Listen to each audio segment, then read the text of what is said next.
concept ng power dance competition namin is biyaheng barkada, which is may 5 magkakaibigan na nagre-reminisce ng past nila sa Yupang hanggang sa graduate sila ng sabay-sabay. And yun yung samahang hindi nila malilimutan sa nakaraan.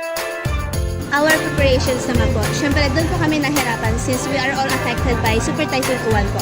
And limited time lang po yung mga na-prepare namin. But for the cooperation naman ng aming dancers, officers, and also go, kaya naman and mas kakayanin pa. Yeah. So, ang masasabi lang po namin sa other colleges, better watch out! Charis! So, good luck and see you sa Lamparaan!